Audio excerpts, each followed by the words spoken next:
One Christmas Eve, long, long ago, Santa's elves were in the workshop, making and shaping new toys.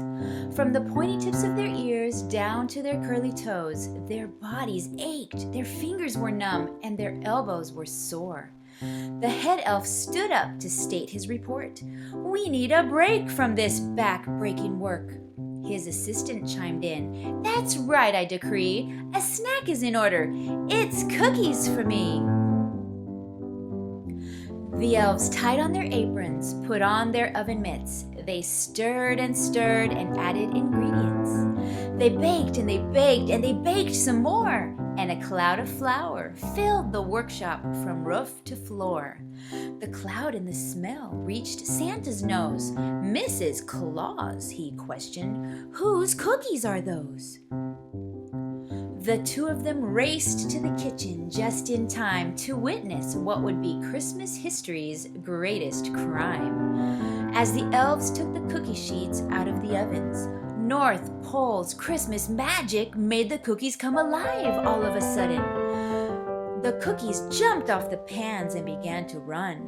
"You can't catch me," they exclaimed in honest fun. "What's this?" Santa declared. "Are they headed to my sleigh? Oh no! What will I do if they get away?"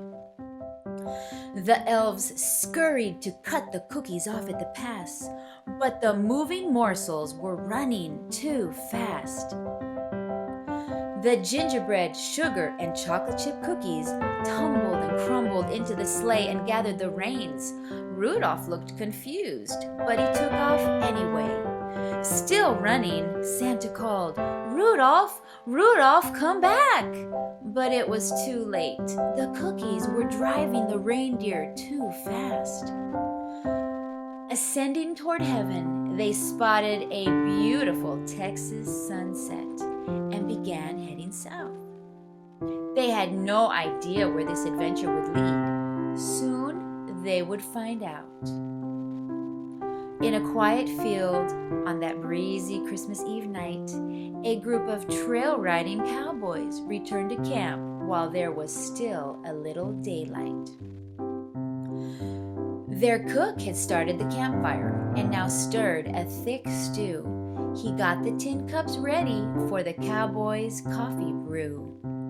The cowboys rode in, whistling some tunes. Lonely and sad for their families, they stared at the moon. The cowboys dismounted. It had been a long day's ride. Hungry and tired, they unsaddled their horses for the night. "Let's take care of our horses first," they said. "Give them food and drink. Then we will tie them to these mesquite trees so they won't run away while we sleep." Meanwhile, up in the sky, the Christmas cookies were flying high. Now that the sun would go down soon, another light from below caught their view. It was the cowboy's fire that sparkled oh so bright. So Rudolph started his descent on this unusual Christmas Eve night. Rudolph came in for a perfect landing, guided by the blaze. The reindeer hooves hit the turf. The cowboys were amazed. The sleigh skidded to a stop and the cookies tumbled out. Before the cowboys could say "Yippee-ki-yay" onto the horses' bare backs, the cookies jumped. The horses reared up, and then into the mesquite brush, the cookies raced. The cowboys were perplexed. You could see it on their face. The cowboys knew the only way to get back their horses was to use Santa's sleigh. So with Rudolph in the lead, they continued the high-speed chase. The horses, still hungry, smelled the cookies on their backs.